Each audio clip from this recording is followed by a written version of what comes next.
Welcome to the Daily Plunge. We are in the Gospel of Mark. We're looking at chapter 3, verses 7 through 19. So Jesus withdraws to the lake with his disciples. And why is he withdrawing to the lake? He's going there to spend time with them, to nurture them, to teach them, right?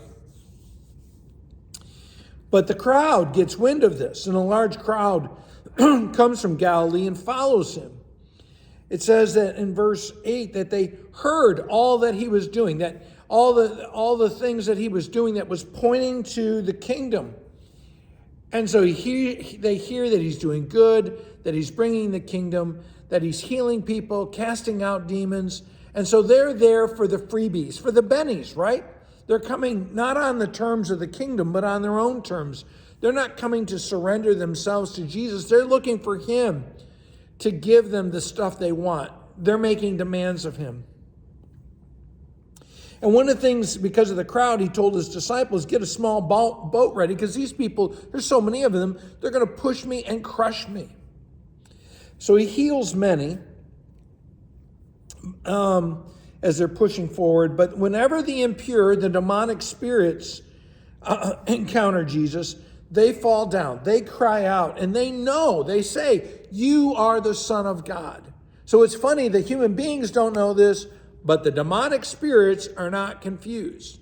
The thing is that they know that Jesus is the Son of God, not because of the preaching of the gospel, not because of grace, but by the law, by the majesty of God that is embodied in Jesus Christ.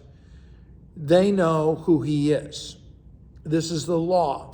They're under judgment. Every living creature will know that Jesus Christ is the Son of God at the end of time. And so he goes on from there, is that he goes up the mountainside and he called those whom he had chosen to be his apostles. He's choosing, he's setting them apart. There's the larger group of disciples, and they too are part of Jesus' kingdom work, but these 12 are being set aside.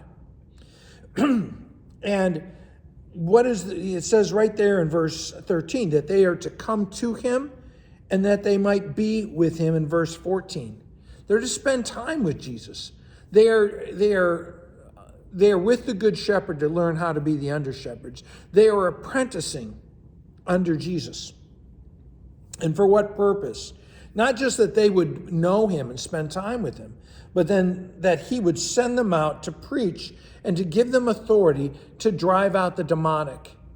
That is the work of the church, is to drive out the demonic out of the lives of individual people, and by that to help change the world, to drive out the demonic through the preaching of the word.